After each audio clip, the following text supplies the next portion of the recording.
37,000 feet over Montana. The cockpit door swings open, and both pilots are slumped against their harnesses. One struck down by a stroke, the other knocked unconscious when the storm hit. No one is flying this plane, 186 people, 34 minutes before a mountain range. And a voice over the intercom, steady as a heartbeat, asking the question no one ever wants to hear at altitude. Is there anyone on board who can fly this aircraft? Silence. But in seat 8A, a young woman opens her eyes. Small, gray hoodie. The kind of person you'd never look at twice. Her hand rests on her knee, and it is not shaking. It is the only steady thing on this airplane. She was a combat pilot once. Until 9 months ago, when she broke one order to save 23 lives, and they destroyed her career for it. What she doesn't know, the man who read her is sitting in first class, and he just recognized her face. Rain, zero visibility. One failing engine, a runway she has never seen. She takes the controls. And down in the dark, a reckoning 9 months in the making is about to land with her. She wasn't asleep. That was the first thing.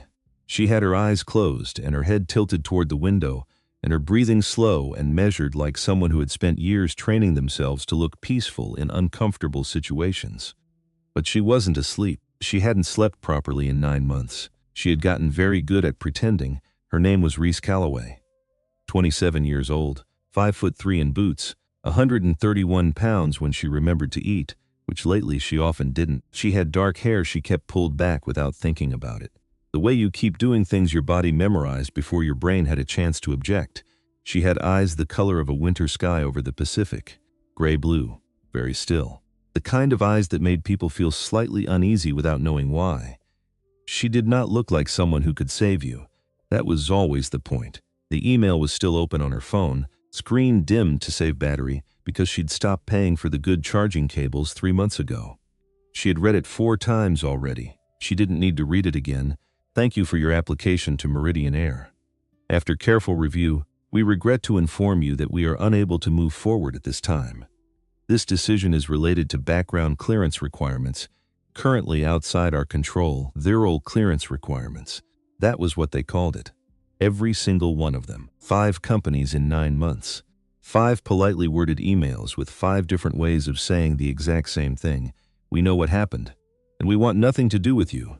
She folded the phone face down on her knee, looked out the window. 37,000 feet below, Texas was going brown at the edges the way it always did in October.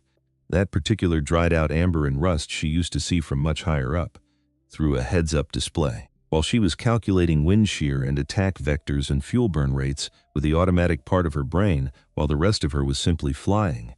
Simply being exactly what she was built to be. That was before. She pressed 2 fingers against the inside of her left wrist, not a nervous gesture, a measuring one. 58 beats per minute, resting, controlled. The way he had taught her to keep it, her father. Daniel Calloway, who had died in the Nevada desert when she was 13 years old and left her with a pulse rate any cardiologist would envy, and a grief she had spent 14 years learning to fold into something that took up less space.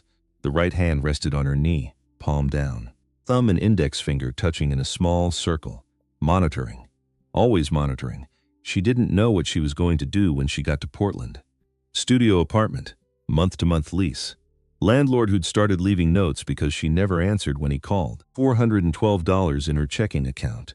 A certifications folder on her laptop that was thorough and completely useless. She had her father's voice in her head, which was not nothing. It was, in fact, the only thing that had kept her from making decisions she couldn't take back. The plane hummed around her. Steady. Engine note clean. She had cataloged it the moment she sat down, the way she cataloged every mechanical sound she ever sat inside. The way some people hum along to music without realizing they're doing it. She closed her eyes again. She did not sleep. American Airlines Flight FU-44 had pushed back from Gate D38 at Dallas-Fort Worth at 7:04 a.m., 11 minutes late, because a family of 5 had needed the jetway door held for reasons that apparently took 11 minutes to resolve, and that nobody ever explained to the 181 other people now sitting in a metal tube at altitude, wishing they had booked an earlier flight. 186 passengers, 6 crew, full load. Margaret Hollis had been doing this for 38 years. She had started at 26, fresh out of a small town in Ohio, with a commercial smile she'd practiced in the mirror, and a genuine love of people that the commercial smile gradually made unnecessary, because the real one was just as effective and considerably less exhausting. She had flown through a bomb threat over Heathrow in 1994, delivered a baby in seat 22C somewhere over Kansas in 2003, talked a man out of opening an emergency exit at altitude in 2011 by asking him his daughter's name and then asking about her until the impulse passed. 22 minutes. She had timed it.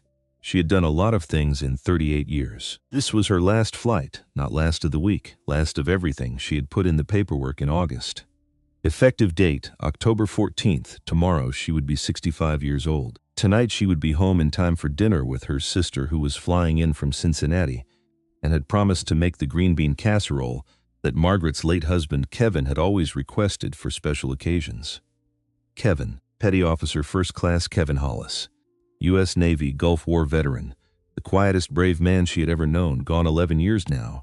She still sometimes reached for his hand in the car before she remembered. She finished her last walkthrough of the cabin with the particular attention she had given to every flight for 38 years. Not because policy required it, because 38 years had taught her that attention was the only real defense against everything that could go wrong in a pressurized tube moving at 530 miles per hour. She paused. Raro 8. The young woman in 8A was doing something with her hands that Margaret had never seen a passenger do. Palm flat on her knee, thumb and index finger forming a perfect circle, eyes closed, breathing deliberate and measured in a way that looked like discipline rather than drowning, not sleeping. Margaret had seen sleeping for 38 years.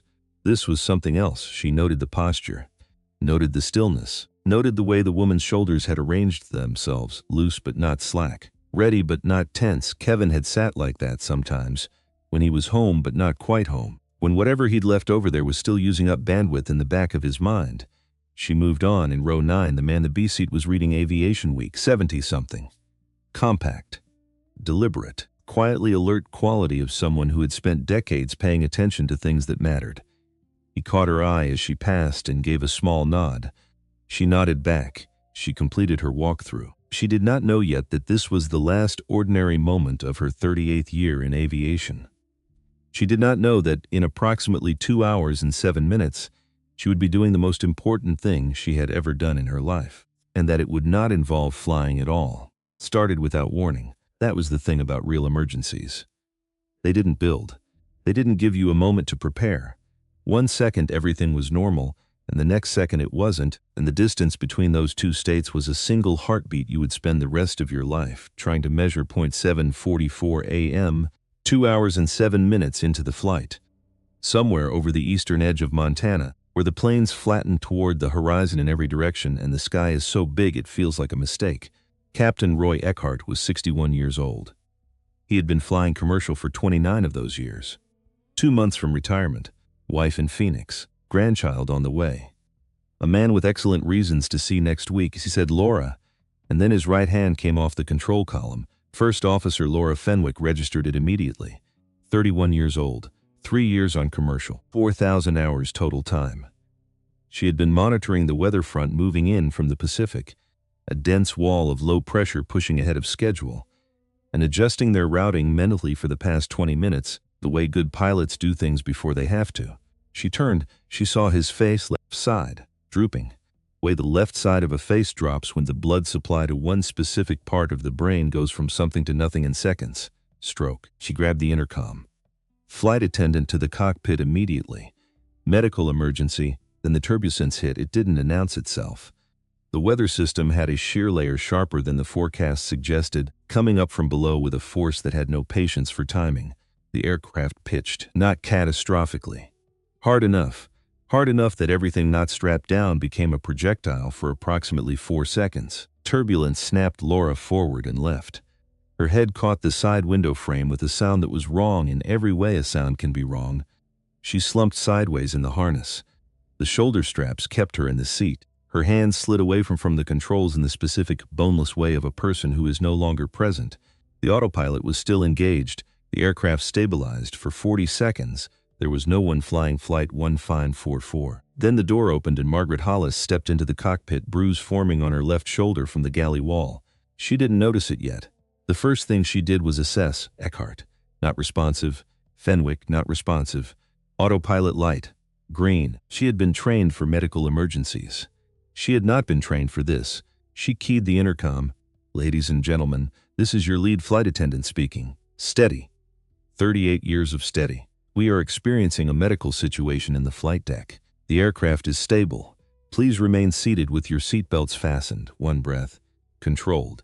We need to ask for your assistance. If there is anyone on board with experience flying fixed-wing commercial or military aircraft, please press your call button or make yourself known to a crew member immediately. She released the intercom. The plane flew on. 531 miles per hour, heading west-northwest. The dials doing what dials do, recording a reality that had no one to act on it. Somewhere ahead, the Cascade Range was waiting. The autopilot had approximately 34 minutes before the programmed route would require manual adjustment to account for terrain. 34 minutes. The call button in row 8 did not light up.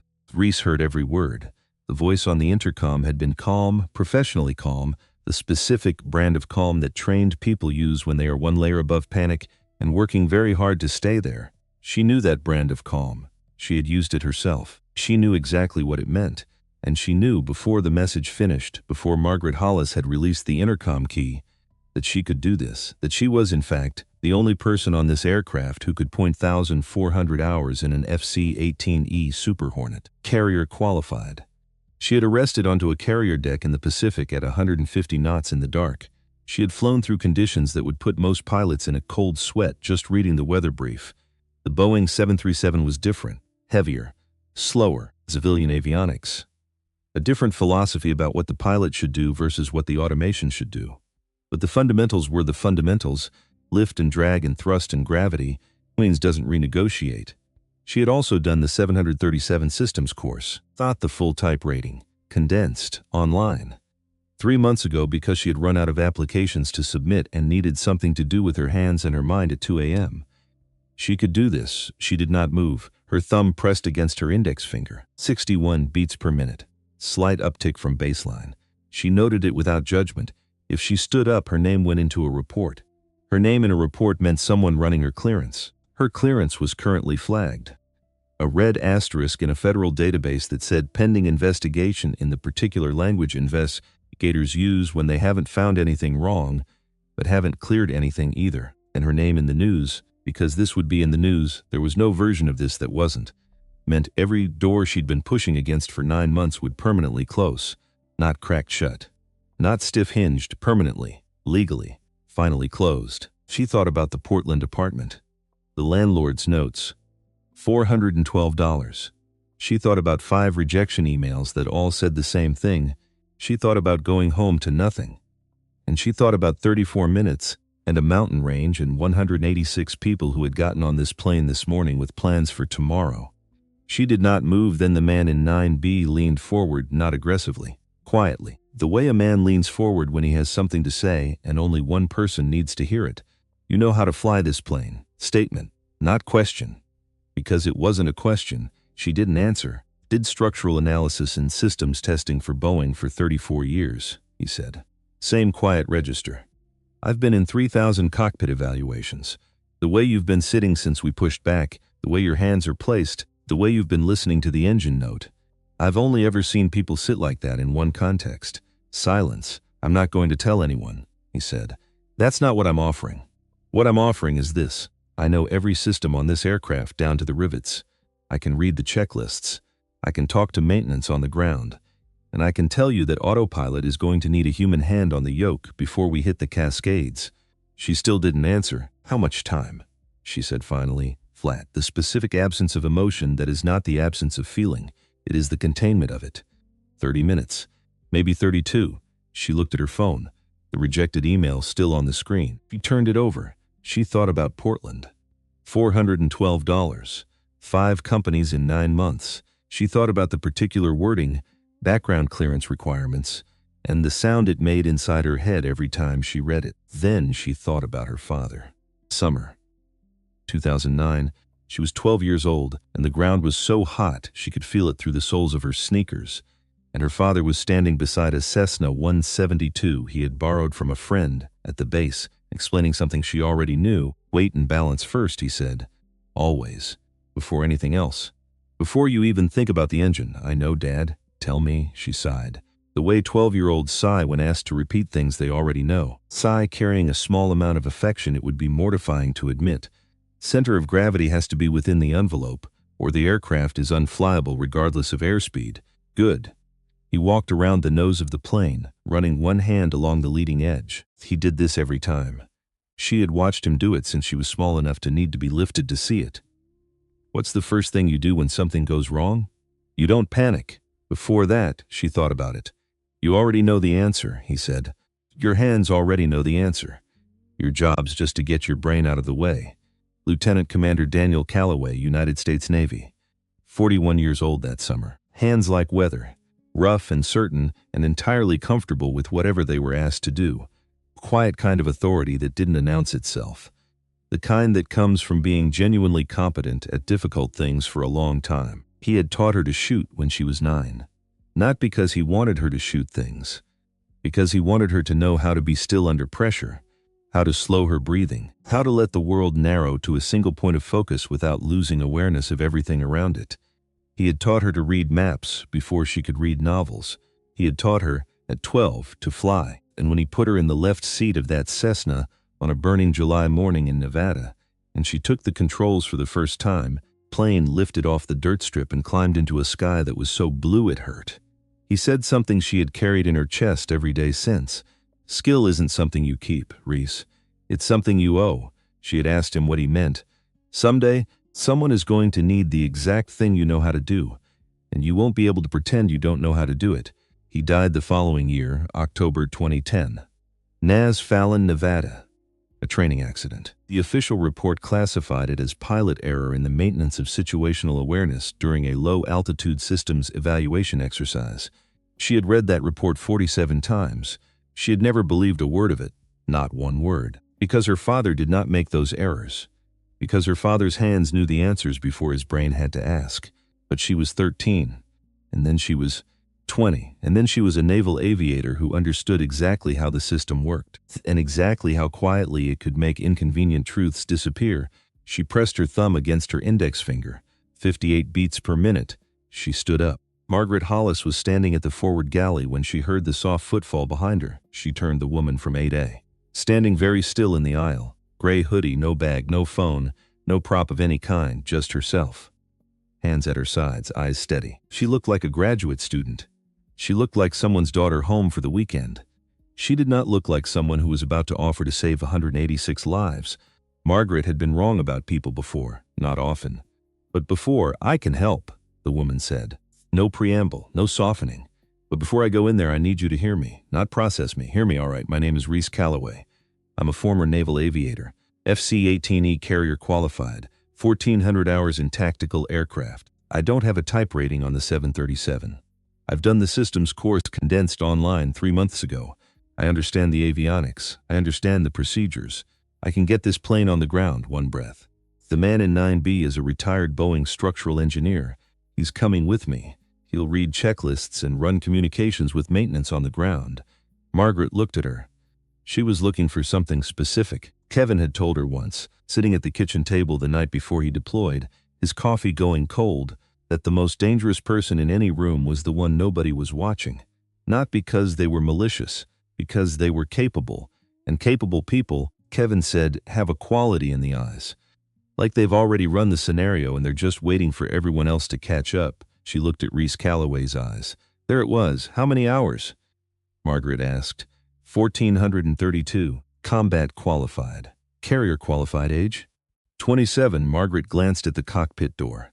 At the call button panel, where no light had come on from any other seat. Back at the young woman in the gray hoodie who did not look like anyone's idea of a rescue. Then she thought about Kevin, who had also not looked like anyone's idea of a rescue. There's something I have to tell you first, said. There always is, Margaret said. My record is currently flagged. Federal investigation. Nothing criminal. The investigation is related to an action I took during active duty that my chain of command disagreed with. I'm telling you because when this ends, my name will be in reports. And you'll be part of those reports because you let me in. She held Margaret's gaze without flinching. I'm telling you so. The decision you make is a real decision. Not a desperate one. Margaret Hollis had been married to a Navy man for 21 years. She had learned how to read the difference between a McQueen what finish you unit here and a man telling her the truth, even when the truth was inconvenient. Reese Califfy was telling her the truth. "Can you land this plane?" Margaret asked. One question. The only question. Yes, clean. Without ornamentation. Not "I think so." Not "I'll try." Yes, the way people say yes when they are not making a promise so much as stating a fact they have already confirmed in a quieter part of themselves. Margaret breathed in once, out once. 38 years of muscle memory straightened her shoulders automatically. "Come with me." The cockpit was smaller than Reese had expected, and larger than she needed. She had studied 737 cockpits in photographs and diagrams and online simulations. But being in one at altitude, with the autopilot blinking and the Montana plains visible through the windshield as a distant dark mass below the cloud deck, was different. The way everything is different when the stakes are real. Walter Pruitt stepped in behind her. He didn't speak. He ran his eyes over the instrument panel in a single efficient sweep. Not admiring, not alarmed. "Cataloging autopilot's holding," he said quietly. "Altitude, heading, speed, all nominal. Engine 2 is showing a minor fuel pressure fluctuation. Not critical yet. Worth watching. How long on the auto before we need manual input for terrain?" He calculated. 28 minutes from right now. 28 minutes. She sat in the left seat. Felt like sitting down for the first time in 9 months. She adjusted the rudder pedals, pulled the seat forward 2 clicks, settled her hands onto the yoke. The aircraft breathed through her palms. Commercial aircraft had a different feel than tactical. More damped, more patient. Like a large, competent animal that wanted to cooperate but needed clarity about what you were asking. She put on the headset. The radio crackle was familiar. Particular white noise bed of aviation communication that she had lived inside for 4 years of active duty. Almost comforting, almost. She found the push to talk. Pressed, Portland Center. "This is American Airlines Flight 1544. My name is Reese Calloway. I am a former United States Naval aviator, carrier qualified. Both flight deck crew are incapacitated. I am assuming control of the aircraft. I have a retired Boeing structural engineer assisting. Request immediate support." "How do you read?" She released the button. Static held for 3 seconds. 3 seconds is a very long time at 37,000 feet over Montana, with 28 minutes before you need to make a decision about a mountain range. Then Flight 1544, Portland Center. "We read you clearly." A pause. 1. Please confirm souls on board. 186 hips hashes, crew. 192 souls. Copy 1544. Stand by for emergency coordination.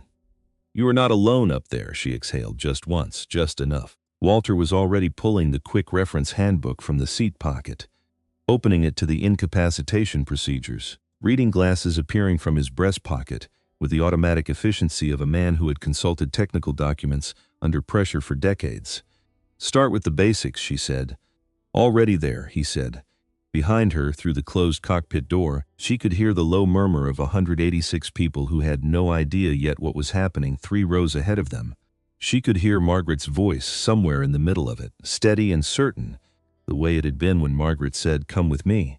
Not a request, not a suggestion.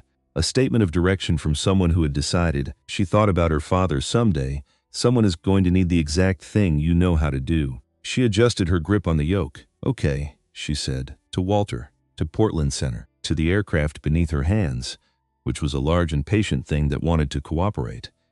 To the voice in her chest that had been waiting for this since October 2010, "Let's go to work." The autopilot didn't care about any of it. That was the thing about autopilot. It didn't care that both pilots were unconscious. Didn't care that a 27-year-old woman in a gray hoodie was sitting in the left seat with her hands on the yoke. Didn't care that Walter Pruitt was reading from a quick reference handbook with his glasses on the end of his nose like a man consulting a recipe. Except the recipe was for keeping 192 people alive over Montana. Autopilot just flew. Steady, patient. Which was almost comforting. Almost altitude holding at flight level 370, Walter said, not looking up from the handbook. Speed 285 knots indicated. Heading 278, a pause. Fuel state is adequate. Range is not the problem. What's the problem? Terrain. He pulled a chart from the side pocket. Approach plate. Dog-eared at the corners. Well-loved rather than new. We have approximately 26 minutes before the programmed route puts us on a heading that will require manual descent initiation. The computer will hold altitude. It won't negotiate with a mountain. She looked at the navigation display. Cascade Range sat on the screen as a series of terrain contour lines in amber and red. 14,411 feet. Sitting there like it had all the time in the world, which it did. Mountains have that luxury. 26 minutes, she said. Give or take. Give or take is not a number I can use. 25, he said. Dry, precise. The humor of an engineer who had spent decades learning that imprecision costs more than it saves. Portland Center crackled in her ear. 1544, we have you on radar. Be advised we are coordinating with American Airlines Dispatch and Boeing Technical Operations. A maintenance specialist will be on frequency in approximately 4 minutes. How are you doing up there? How was she doing? She was doing the thing she had been built to do, which was different from fine in the same way that a surgical instrument is different from a butter knife. They can both cut, but only one was made for this. We're stable, she said. Engine 2 is showing a fuel pressure fluctuation, not critical. We're watching it, copy that. Stand by for Boeing tech. Walter had already moved on, running his finger down a column of figures. Fuel system diagnostics.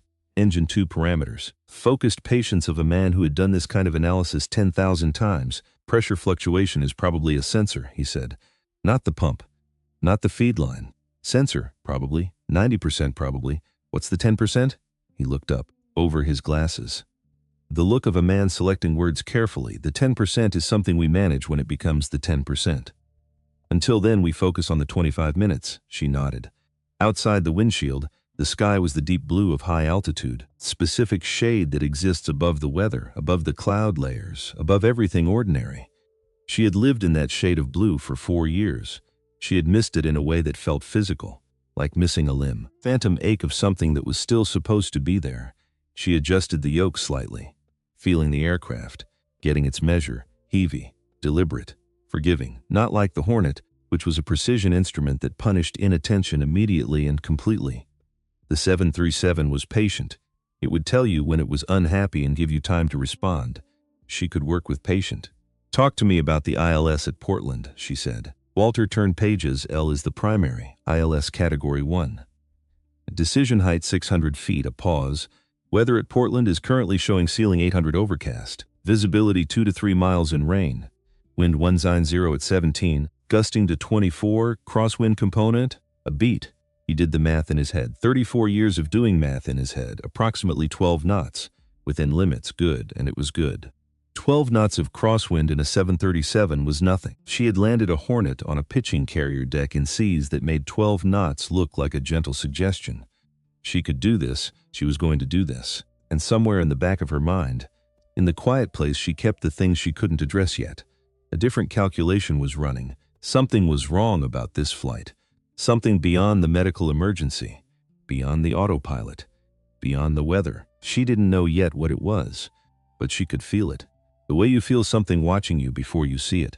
The way you feel the shape of a threat before it has a name. She kept her hands on the yoke, and she waited. Gerald Whitmore had been a United States Senator for 19 years. Before that, a congressional representative. Before that, a state senator in Washington state. Before that, a defense contractor attorney who had learned early that the most valuable skill a lawyer could have was not knowing the law. It's not knowing which laws to pay attention to and which ones had enough flex in them to drive a policy through. 67 years old, silver-haired, the kind of silver that looked deliberate rather than aged. He wore his suits the way career politicians wore suits, not as clothing but as an argument. I am the kind of man you listen to. I am the kind of man whose calls get returned. He had been watching the cabin since the announcement. Not obviously. He was too experienced for obvious. Peripherally, patiently. The way a man watches when he needs information but cannot be seen needing it. The flight attendants were moving differently. The young one was too deliberate in her pace, managing something, instructed not to show it. Margaret Hollis had disappeared forward and not come back. Notable. The kind of notable that 19 years of reading rooms did not dismiss. Something was happening in that cockpit. He pressed the call button. The young attendant appeared, smiling the specific smile of someone who had been told to smile. Is there anything I can get you, Senator? What's happening up front? We're managing a minor medical situation. Everything is under control, both pilots, a flicker. Half a second, everything is under control, Senator. Can I get you something to drink? He let her go. He sat back, he stood, unhurried, practiced ease of a man accustomed to moving through spaces he owned, and walked to the front of the cabin on the pretext of stretching his legs. The galley curtain was partially open. Through the gap, through the narrow angle between curtain and bulkhead, he could see the cockpit door open, and Reese had turned her head to check the center console. And in that moment, the angle was right, three-quarter view, profile. Enough, the dark hair, the set of the jaw, specific economy of movement of someone trained to use no more motion than the task required. He had seen that profile in a briefing photograph 9 months ago. He recognized it now. He stood very still for approximately 3 seconds. 3 seconds of Gerald Whitmore being something other than a senator. Something older. Something that had learned a long time ago that certain problems didn't stay solved. That certain people, no matter how thoroughly you removed them from the board, had a quality about them that kept them from staying removed. He turned and walked back to his seat, sat down. In his jacket pocket, in a slim case that did not look like what it was, there was a device the size of a thick credit card. Satellite connection. A number with no area code. He used it when communication could not go through commercial networks. He had used it twice in the past year. He connected 4 seconds. Second ring, he spoke quietly. Specific quiet of a man who has practiced saying terrible things in a register that carries no further than it needs to. This is Whitmore. We have a situation. Calloway is on this aircraft, listening, not as a passenger. She's flying it. Shorter pause. I need it managed. Whatever she says when this lands, whatever she thinks she knows. Final pause. His jaw tightened by a fraction. Yes, I'll handle it from here. He ended the call, put the device away. He was not a man who panicked. Panic was for people who hadn't thought far enough ahead. He had spent 19 years thinking farther ahead than the people around him. He had just not thought far enough ahead to account for Reese Calloway being on flight FinFEEN 44. That was a problem. But problems were only problems until you applied the right pressure in the right place.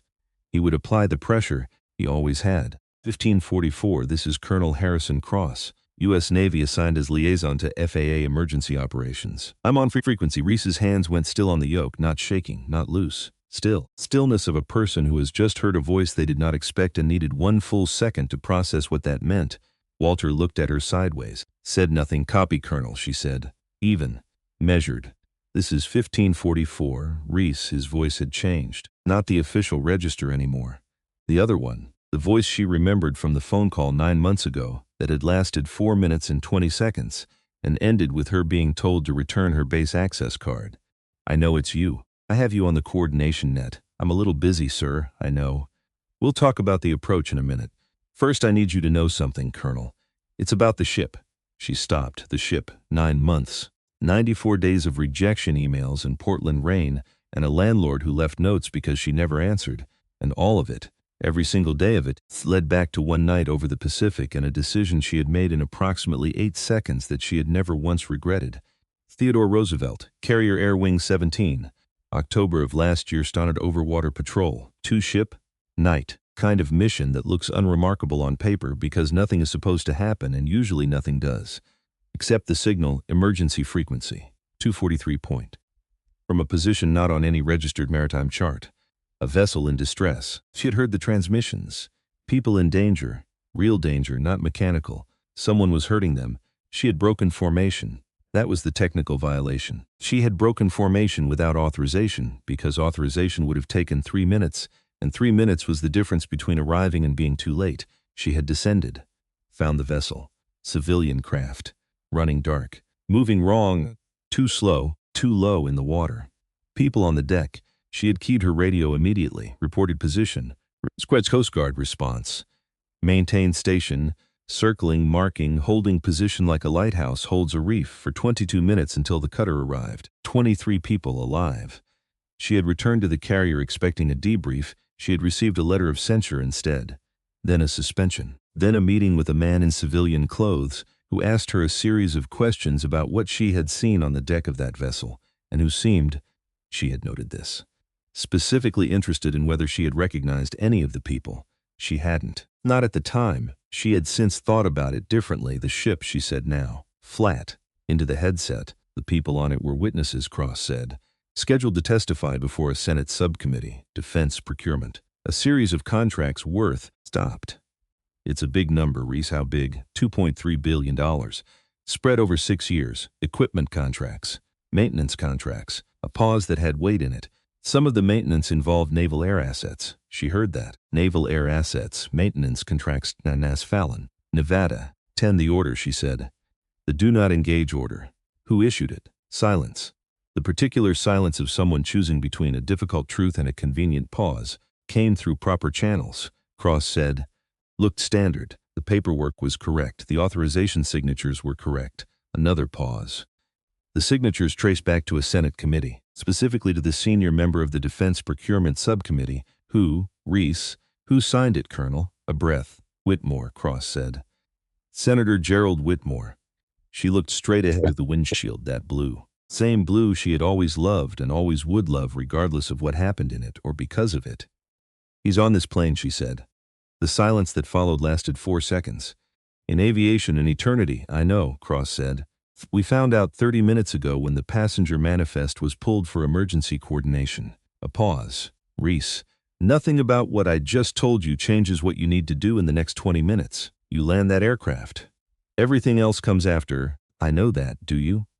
She looked at her hands on the yoke. Steady. Both of them. I know that, she said again, and she did.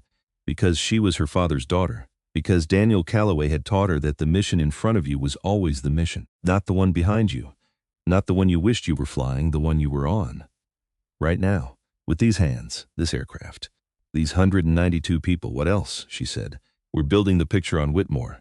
FBI is being notified at Portland. The witnesses from the ship have been cooperating for 9 months, and my clearance file, a pause. Shorter this time, is going to look very different by the time you're on the ground. She absorbed that.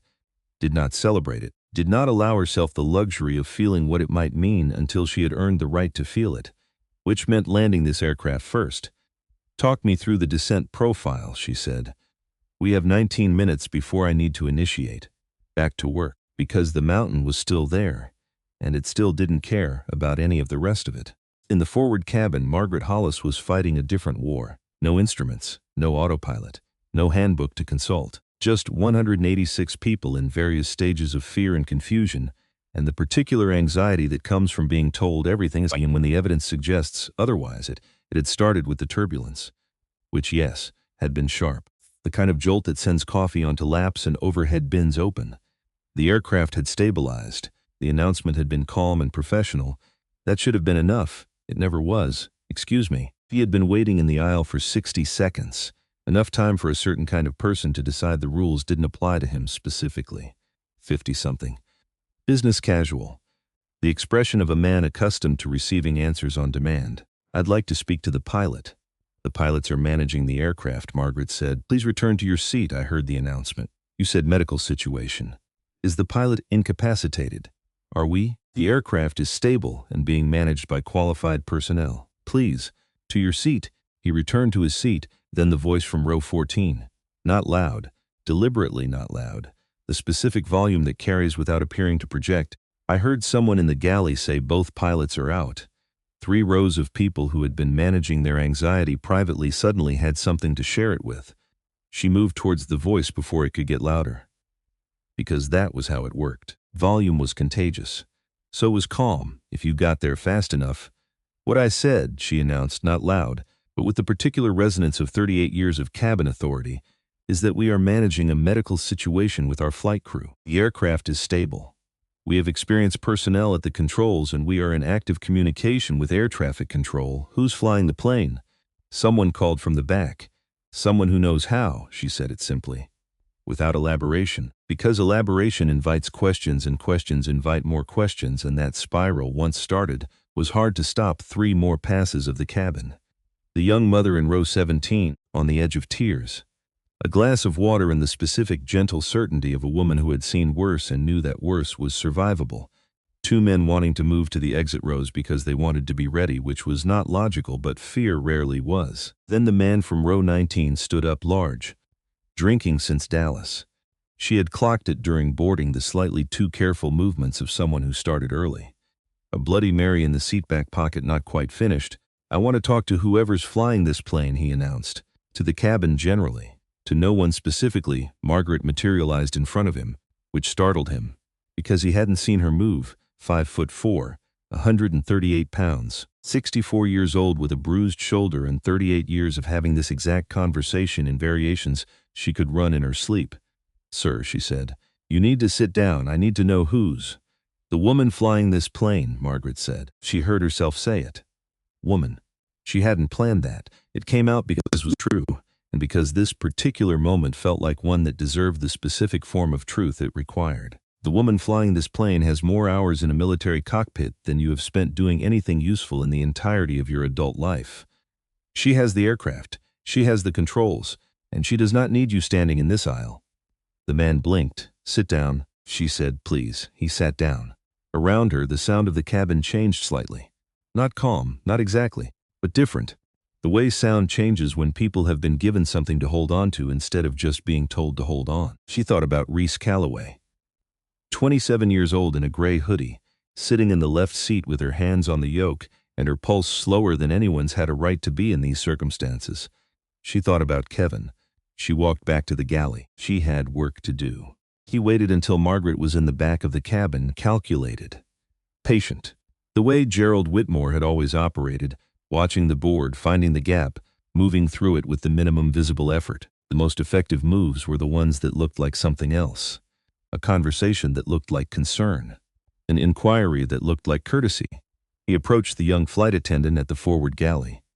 "I'm sorry to bother you," Senator's voice. Warm, practiced, the voice that had been on Sunday morning news programs and campaign ads for 2 decades. "I want to help if I can. I have experience with crisis management at the federal level." A pause. Perfectly timed. The person who came forward to help. A woman, flicker. She was better than the previous one. "But still, we're not able to share passenger information." "Of course," he held up a hand, "reasonable.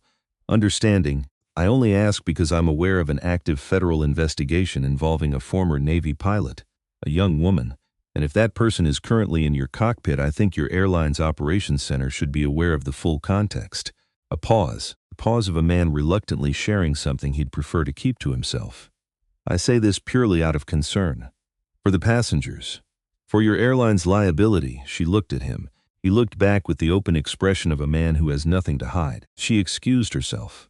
He watched her go. It took 8 minutes. He knew it had worked when he saw 2 passengers in row 12 lean toward each other and exchange a look. The specific look of people who have been passed information they aren't sure what to do with. And then the woman in row 12 turned around and said something quiet to the man behind her, and the information moved through the cabin the way these things always moved. Not like a wave, more like water finding cracks. Inevitable. Patient, within 4 minutes, Margaret Hollis was back at the front of the cabin. She met Whitmore's eyes. She did not look away. Neither did he. "Senator," she said quietly, standing in the aisle 6 feet from his seat, not accusatory. "Certain, what you just said to my colleague was not accurate. And I think you know that. I expressed a legitimate concern. You frightened a young woman with a deliberate mischaracterization and then let it travel through this cabin on purpose." She kept her voice down. But it had a quality in this register, very still, very clear, that carried precisely as far as she wanted it to. "I have been doing this job for 38 years. I know the difference between a person who is concerned and a person who is managing a situation." "You are managing a situation." He said nothing. "The person flying this aircraft is going to land it safely," Margaret said. "And when she does, whatever you're managing becomes someone else's problem." A pause. "I suggest you use the remaining flight time to think carefully about that." She walked away, and Whitmore sat with the specific feeling of a man who has underestimated someone and known it immediately. In the cockpit, through the intercom Reese had left partially open, she heard it. The specific change in the sound of 186 people. The shift from fear to something more complicated. She heard it. Her hand stayed on the yoke. She pressed her thumb against her index finger. 66 beats per minute. She pressed the push-to-talk, Portland Center, requesting updated weather at PDX and confirmation on ILS 28L availability. She pressed her thumb against her index finger once more. Then she let it go. Because there were 186 people behind that door who needed exactly one thing from her right now. Not justice, not answers. Not the reckoning coming for Gerald Whitmore, just the runway, just the landing, just this. 14 minutes to descent initiation. Walter had the fuel system checklist open. Engine 2 was stable. The pressure fluctuation had settled, which he had correctly identified as a sensor issue. The best news they'd had in the past hour. Barely registered because there was so much else to manage. Portland Center confirmed the ILS. Runway 28L. Emergency vehicle standing by. Crash and rescue positioned. Standard for any declared emergency. Cross came back on frequency 1544. I need a minute. Channel shift. Secure line. She looked at Walter. He nodded. She dialed. Just you, Cross said. Official register completely gone. I'm here, she said. The witnesses on the ship. 9 months ago, he paused. They've been cooperating with a federal investigation since they were brought in. 3 of them had direct knowledge of the procurement contracts. 2 had documentary evidence, digital records, transferred before the ship was attacked. The attack wasn't random. She said no. The vessel was targeted to prevent those people from reaching testimony, yes. And the do not engage order was issued to prevent Coast Guard response. That's the allegation, yes. She sat with that for a moment. Whitmore authorized the attack on civilians, she said. Not a question. The flat statement of someone doing the math out loud. He is the subject of the federal investigation. He has not been charged. The evidence has been building. FBI has been coordinating with the Senate Ethics Committee. A pause. There are agents waiting in Portland. The arrest warrant was signed this morning. Before this flight, she thought about that. About Gerald Whitmore in seat 2A. About a man who had known when he boarded in Dallas that federal agents were waiting at the other end. A man who got on the plane anyway. Because he had 19 years of knowing which calls to make and who answered them. He knows I'm up here, she said. He recognized you. And he's been working the cabin. We're monitoring aircraft communications. Yes, a pause. Reese, I need to tell you something else, she waited. Your father's accident, he said it carefully. The way you say something you've been deciding whether to say for a long time. Naz Fallon, 2010. The maintenance contractor responsible for the flight system's evaluation equipment that failed during his sortie. That contract was issued through the same procurement network. Same authorization chain. He stopped. We started looking at it 3 months ago when we started looking at Whitmore's network. The connection is a breath. It's not proven. Not yet. But the overlap is significant enough that it's part of the active investigation. 12 minutes to descent initiation. She did not say anything. The sky outside was still that blue. Still that particular deep color that existed above everything ordinary. Her father had loved this sky. He had said once, she had been 10 or 11, small enough to still fit under his arm in the cockpit jump seat, that the best thing about flying was that from up here, all the complicated parts of the world looked like a map.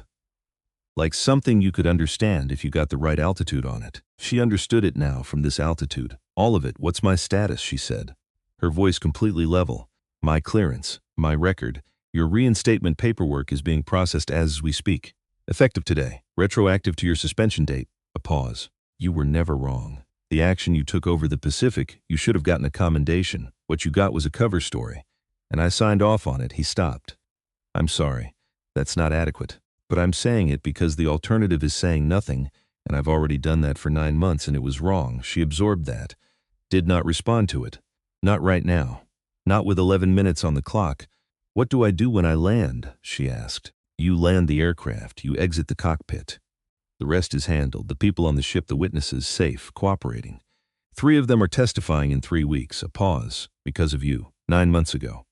Because you broke formation. She closed her eyes. Just for a second. 1 second. Because she needed to do that and then be done with it. This was not the moment for what she was feeling. She would find the moment later, when it was quiet and she was on the ground, and there was no mountain in the navigation display. She opened her eyes. Colonel, yeah, I have 11 minutes before I need to start my descent. I'm going to need to focus. A pause. Something in his breath changed. Copy that, Lieutenant Calloway. He said the title. He used the title not as formality. Particular acknowledgement that can only come from the person who took something away when they give it back. Portland Center. She said, switching to primary frequency. 1544 is ready to initiate descent. Requesting lower 1544, descend at pilot's discretion. Cleared to flight level 180. When ready, she looked at the navigation display. The Cascade range. The ILS track for 28L. The distance remaining and the altitude to lose and the math of it, which she had already run 3 times in her head and which came out the same every time. She looked at Walter. Ready? She said. He closed the handbook, folded his reading glasses into his pocket. Settled both hands on his knees. Been ready, he said. She pulled the power levers back. The engines changed their note.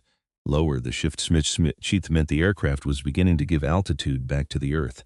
The nose came forward slightly. The altimeter began to unwind. 37,000 feet, 36,500. 36,000. Through the blue down toward the weather. Down toward Portland. Down toward the ILS and the emergency vehicles and whatever was waiting when the wheels touched. She had 9 months of everything she had lost sitting in her chest like weight. She did not put it down. She carried it with her, the way you carry things that made you. The way her father had carried things, quietly without complaint, all the way to Nas Fallon and beyond. Down she flew. Clouds swallowed them at 11,000 feet. One moment the world was visible.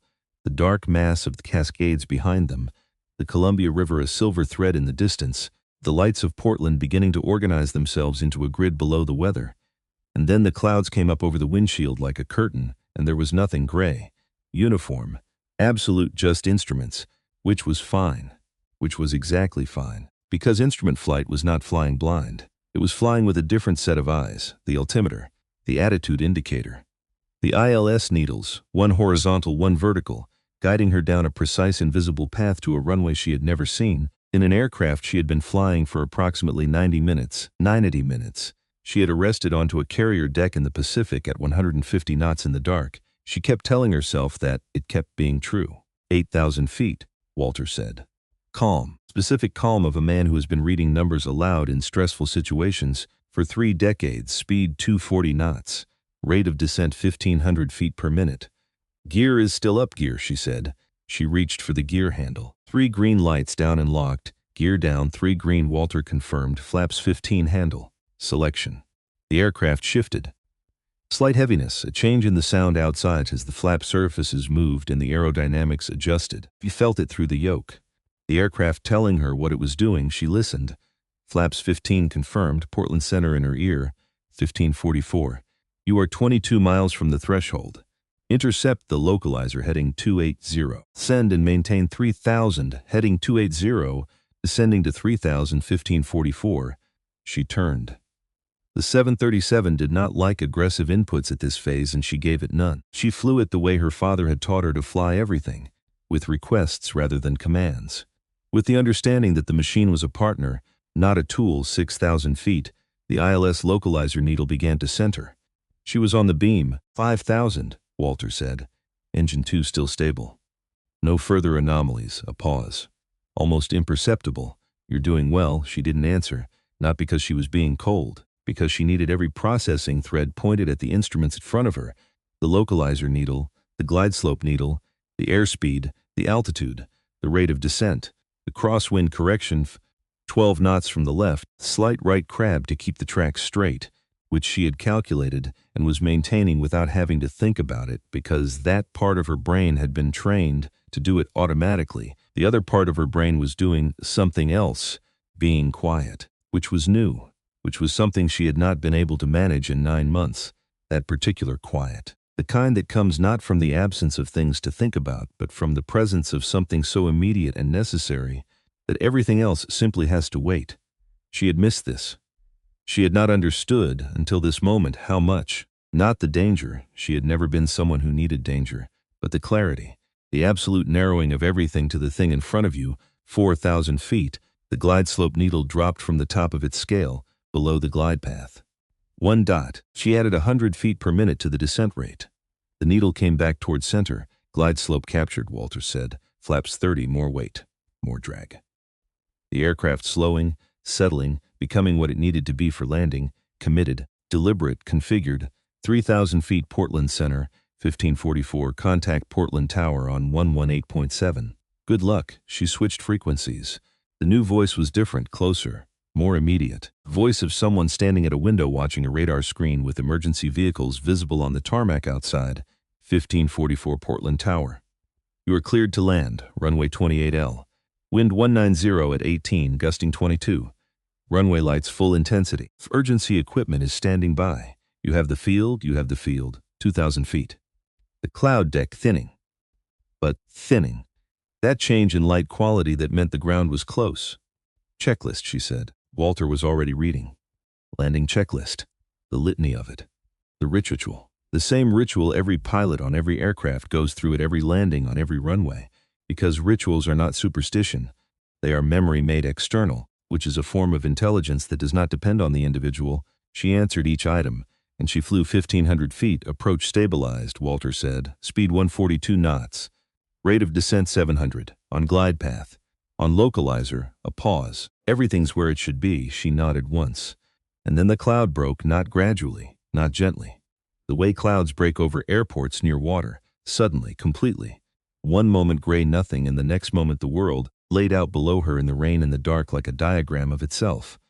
The runway lights blazing in two parallel lines of white and red, perspective vanishing into the distance exactly where they were supposed to be.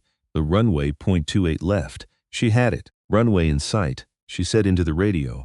1544, continue. Cleared to land 1,000 feet. She came off the instruments and flew visually. The transition from panel to windshield, the shift in reference, the adjustment of depth perception, the reading of the runway's aspect ratio to judge height and position, it happened the way it always happened, automatically. Correctly, because she was a pilot, because she had always been a pilot. Because some things, once you learn them deeply enough, do not leave. 800 feet. The rain hit the windshield in sheets. The wipers were running. The runway lights refracted through the water. White and red and amber fractured and multiplied. A runway made of light in the middle of an Oregon night. She was not thinking about that. One thinking 41 knots. On target leap path on. Not chasing. On centerline, on.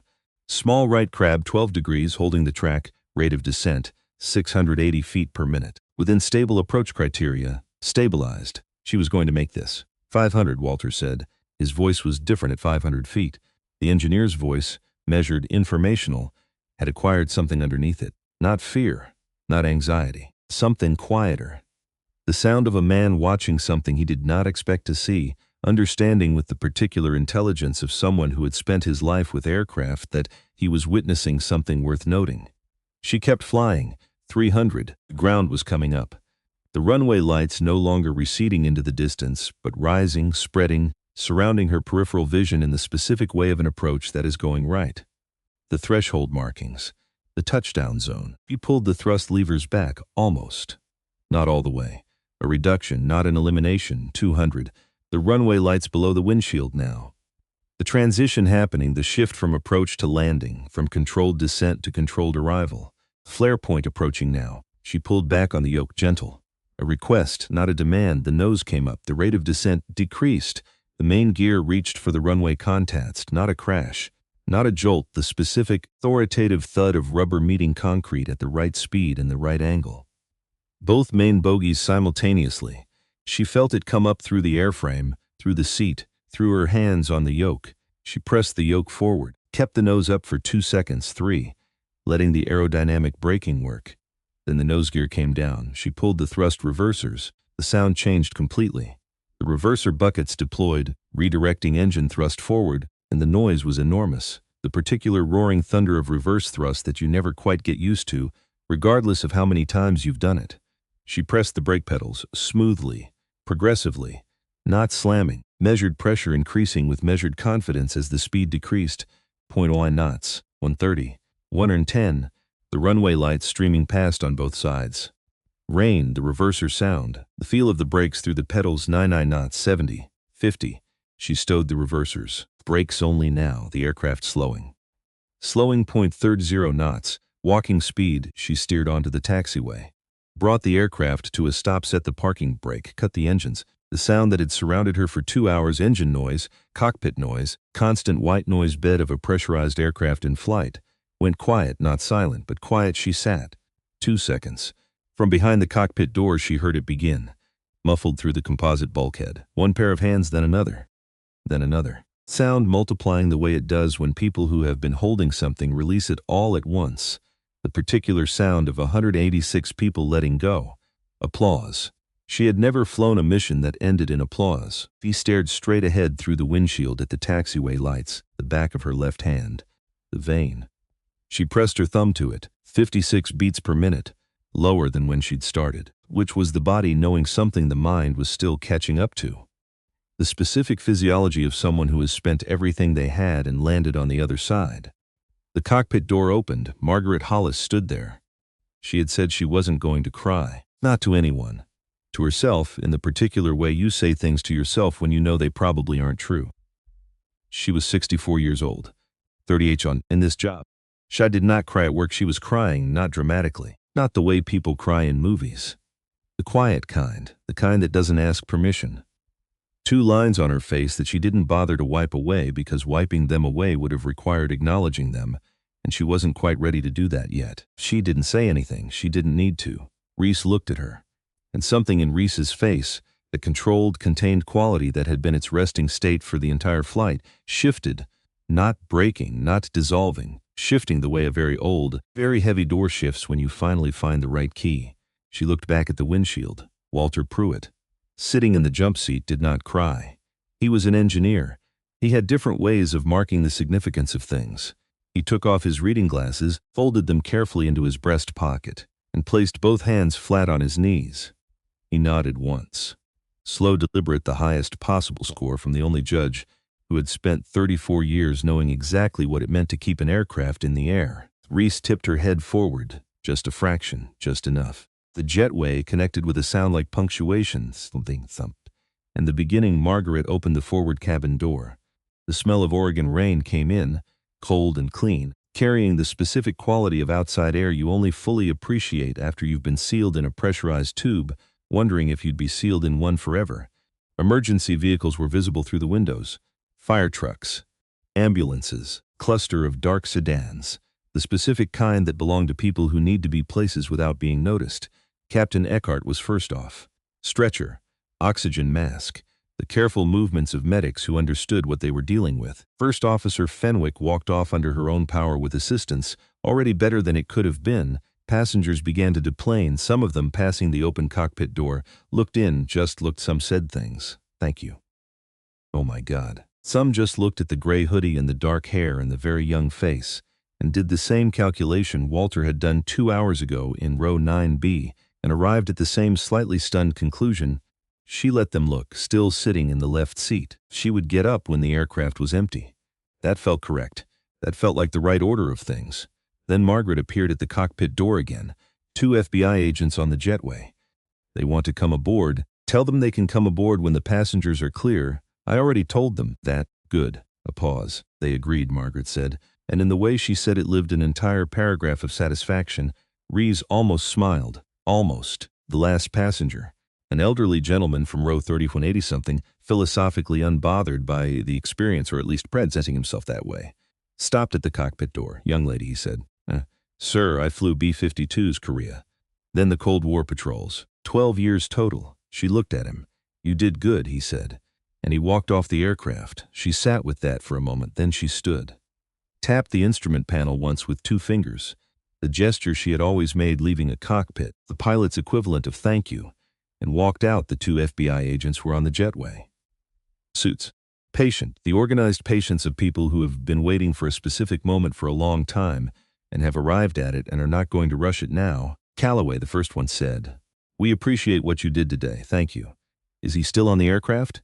Senator Whitmore is in his seat, she nodded, moved past them, and Whitmore came out 30 seconds later. The jetway was narrow.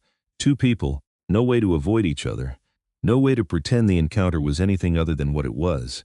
He looked the same as he had looked boarding in Dallas. Silver hair, excellent suit, the posture of a man accustomed to being looked at, except his eyes were different, not broken, not panicking, but the quality that had been there, that 19-year accumulated certainty of a man who believes he invented the game and knows all the rules, was gone, replaced by something more basic, the recognition of a man who has run out of moves. Stopped. She stopped the 2 FBI agents behind him. You're a remarkable pilot, he said, and even now, even here, she heard it as calculation. What happened today? What you did for those people. There are 23 people alive because I broke your order, she said. No raised voice, no flinching, the specific flatness of someone who has been carrying something for a very long time and has finally set it down in the correct place. And 186 more alive today. And my father died because of what you authorized. A pause. That's the accounting. I don't need you to acknowledge it. I just need you to know I know. He looked at her for a long moment, and then he nodded, not an apology, not a concession. The nod of a man who has, in this one narrow moment of his life, been honest.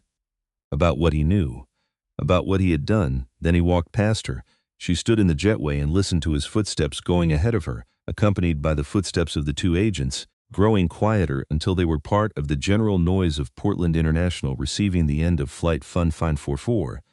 She breathed in, out, 54 beats per minute. She walked into the terminal. Harrison Cross was waiting at the end of the jetway.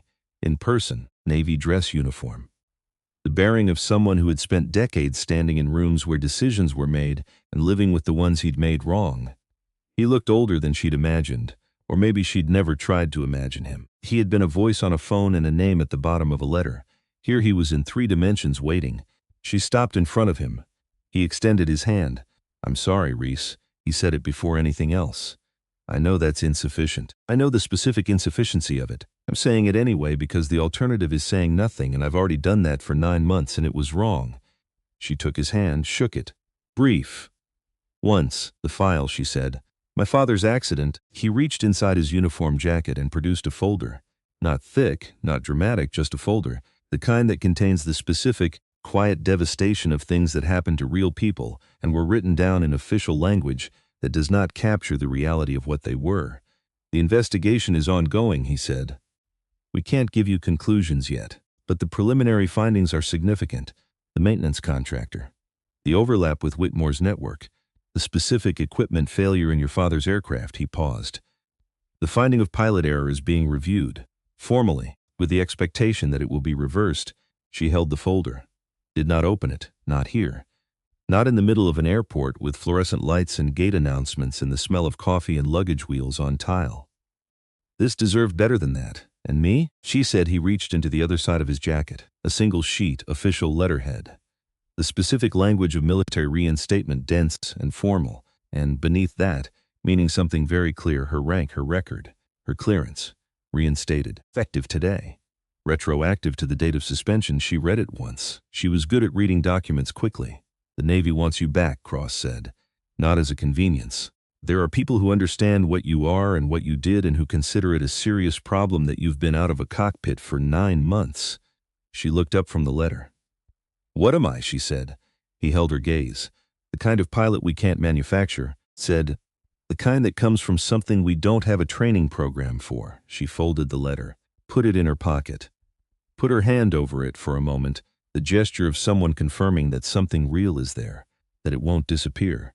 "I have a condition," she said. "Name it. The investigation into my father's accident. I want access to everything relevant, not summary reports, everything done and the 23 people from the ship. I want to know their outcomes. I want to know they're all right. I can arrange that." "Then I'm in," she said. And she said it the same way she had said yes to Margaret Hollis 2 hours ago. Not as a promise, as a fact. Statement of someone who has already run the scenario and arrived at the answer. Cross nodded. He shook her hand a second time. Different from the first. The first had been an apology. This one was something else. The acknowledgement between two people that a chapter has ended. And another one is beginning. Margaret found her 20 minutes later, sitting at gate C14 by the windows. Still holding her father's folder. Still not opening it. Margaret sat down next to her, crew bag in her lap. Last walkthrough done. Last briefing done, 38 years. One envelope going back to Dallas. "Are you all right?" Margaret asked. "Yes, are you sure?" A pause. "No," Reese said. "But I will be." Margaret accepted that. She had been asking people if they were all right for 38 years, and she had learned to distinguish the yes that meant yes, the yes that meant no, and the no that meant something much more complicated and honest and worthwhile. This was the third kind. "My husband would have liked you," Margaret said. "Kevin. He didn't say that about many people. What was he like?" She thought about that. The question deserved the real answer. Not the compressed version for strangers. "He was quiet," she said. "The kind of quiet that isn't the absence of things to say. It's that he was very selective about which things deserved words. He thought most problems were solved by paying attention, and most failures came from not paying enough of it." A pause. "He would have seen you. Before any of this on the aircraft sitting in 8A. He would have seen you. You saw me," Reese said. "I saw your hands," Margaret said. "He taught me what to look for." They sat with that for a moment. The ambient noise of an airport designed for transition, for people between one place and another, one thing and another. "What will you do now?" Margaret asked. "Go back in," Reese said. "The Navy. They're reinstating me? Is that what you want?" A pause. "The real kind. The kind where someone isn't figuring out what to say, but confirming something they already know. Yes, Reese said. I thought I was done. I thought after everything that happened, maybe the universe was telling me it was over and I needed to figure out who I was without it. She stopped. But I was wrong about that. How do you know? Because up there tonight, it wasn't relief. It wasn't survival mode. It was just me, doing the thing I was built for. And when you're doing the thing you were built for, it doesn't feel like effort. A pause. It feels like finally, Margaret nodded. Slowly. The nod of someone who knows exactly what finally feels like because they've had their own version of it, and they're sitting in an airport on the last day of it, and they are not sad about it. Not even a little. I was built for this too, Margaret said. 38 years. I knew it from the first flight. This is where I'm supposed to be. She paused. Retiring doesn't scare me. I've had it. All of it. Every bit of what I was built for. She reached over and placed her hand briefly on Reese's arm. The gesture of a woman who means something specific by touch and is precise about when she uses it. You're going to get yours, she said. All of it. Reese looked at the rain on the windows. She believed it. Walter found her 5 minutes later, moving through the terminal with the unhurried efficiency of a man who knows exactly where he's going and does not feel the need to demonstrate it through speed. He stood in front of her. She stood to meet him. He reached into his breast pocket and produced a business card, old, not worn out, precise. Printed once correctly and kept for occasions that warranted it. Walter Pruitt, Senior Test Flight Engineer, Boeing Commercial Airplanes. She took it. I want you to call me, he said, after you've had time to decompress. But call me why? Because I still consult, occasionally, for people building flight programs, training curriculum for the commercial simulator level. A pause. His eyes behind the glasses were very direct. I've been looking for a specific kind of consultant for 2 years, someone who understands both sides, military precision and commercial systems, someone who can tell both stories from the inside. I'm going back to the Navy, she said. I know. That's not a conflict, precise. When you're ready, when you have time, whatever that looks like, a pause. You have something rare. You understand the aircraft from the inside, not the numbers. The numbers everyone can learn. The feel of it, the conversation between the pilot and the machine. That's not teachable from a textbook, but it's transferable in person, from the right person. He paused. You're the right person. She looked at him. This man who had sat in 9B and read his magazine and noticed her hands and leaned forward and changed everything. This quietly essential person who had read checklists in a cockpit for 90 minutes with the focused patience of someone who understood that the best thing a human being can sometimes do is be reliably, completely useful. I'll call you, she said. He nodded. Once. Then, do you know the difference between a good pilot and an exceptional one? Tell me. A good pilot lands the aircraft, he said. An exceptional pilot never forgets why there are people on it. He extended his hand. She shook it. Firm. Brief. Two people who have been through something together and do not need to perform what it meant. He walked away. She stood at gate C-14 with his card in her hand and her father's folder in the other and the reinstatement letter in her pocket and 9 months of Portland rain still on the windows. She felt something she had not felt in so long that it took her a moment to identify it. Not happiness. Not relief. Possibility, the specific, quiet, enormously spacious feeling of a future that is not foreclosed. She took out her phone, called Cross. He answered on the second ring. The reinstatement paperwork, she said. When I come back, I want a conversation about assignment. Not just any billet. I want something where I can use what I know. All of it, define all of it, flight operations, and the investigation into my father. I want to be useful to both. A pause. I'm not coming back to sit in a chair. I'm coming back to fly. And I'm coming back to find out what happened to him.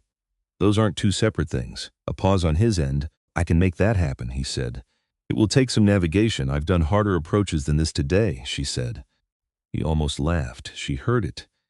The near law of a man who hadn't expected to feel anything close to that tonight and found, against his own expectations, that he did. I'll get started on it, he said. Good night, Colonel. Good night, Lieutenant. She ended the call. Lieutenant. 9 months since anyone had called her that. 9 months since it had been true. And hearing it, in Cross's voice in this context, at Gate C-14 of Portland International at 11:47 p.m., it did not feel like the restoration of something lost. It felt like the return of something that had never actually been taken, just mislaid. Set down in a complicated place and difficult to retrieve, but always hers. She sat a while longer holding her father's folder. The rain easing outside. Not stopping, this was Oregon in October. Stopping was aspirational. but easing. Kind of lightning that suggests tomorrow, if not tonight. She thought about him, not the accident, not the folder, the other things. The Nevada morning and the Cessna and the burning July sky and his hands on the throttle, showing her the right pressure for the right moment. The way he had looked at her. Not the way most people looked at her, which was I wonder what she's capable of, but the way her father looked at her, which was, I already know what you're capable of, and so do you. Skill isn't something you keep, Reese. It's something you owe. She had owed it tonight. She had paid it. She picked up her bag. She walked through the airport. Outside, the rain was soft now. She walked to the taxi stand and got in the first car and gave the address of her studio apartment and watched the city go by in the rain-fractured lights. $412 in her checking account.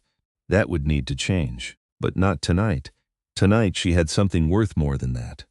Worth more than all the practical concerns that would reassemble themselves in the morning like they always did, patient and inevitable. She had the folder on her lap. She had the future in her pocket. She had her father's voice in her chest, where it had always been, where it would always be. 9 months later, Naval Air Station, Whidbey Island, Washington. A Tuesday in July. The fog lifting off Puget Sound. The light coming in low and pale gold from the east, the smell of jet fuel and salt water and damp grass specific to this place and no other. The ceremony was small. By request, a room in the administration building. Functional. The kind used for things that need to be done correctly rather than impressively. Cross was there in full dress uniform. Walter Pruitt stood in the second row. He had driven up from Seattle the night before, dark blue suit. The suit of a man who knows what an occasion requires and meets it precisely. Margaret Hollis was in the front row. She had driven 3 hours from Portland the previous evening. During dinner at the motel restaurant, she and Walter had discovered a mutual appreciation for bad coffee and good conversation, and talked until the restaurant closed about aircraft and people, and the specific quality of courage that doesn't announce itself. Cross read the reinstatement order, formal language, the official words that meant, what was done to you was wrong, and we are correcting it now, and the record will reflect the correction, and we can't give you back the 9 months, but we can give you this. He pinned the rank insignia on her shoulder. Lieutenant, United States Navy. She stood very straight. She did not give a speech. She had been asked if she wanted to say a few words. She had said no, but she said one thing, quite enough that only the front row could hear. Skill isn't something you keep, Dad. I know. The room held that for a moment. Then Cross said, dismissed, Lieutenant, and she was outside. The fog had lifted completely. The sound was silver and clean. The aircraft on the flight line were already moving. The morning schedule beginning its organized choreography of purpose. She could hear the engine note of an FCA-18 running its systems, check 2 hangars down. That note, that specific sound. She stood on the steps and listened to it. 3 weeks after the ceremony, she got an email, no subject line, an address she didn't recognize.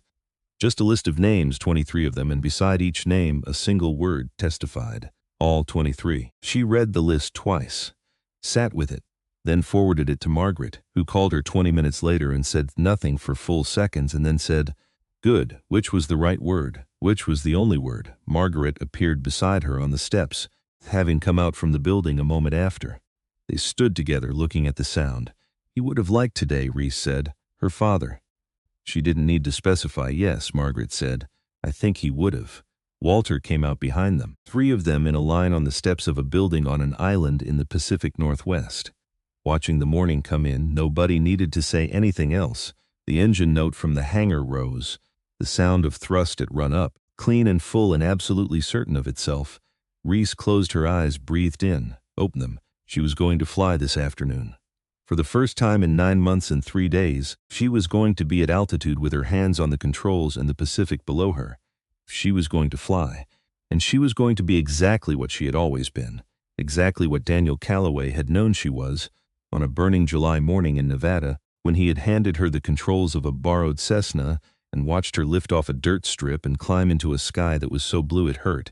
His daughter, a pilot, someone who could save you, someone who had always looked exactly like that. She stood there on those steps in the pale July light, with the salt wind off the sound in her hair and the engine note rising, and the whole long future of it opening ahead of her, and she thought, I know, Dad, I know. She didn't look like someone who could save you. She never did. That was never the point.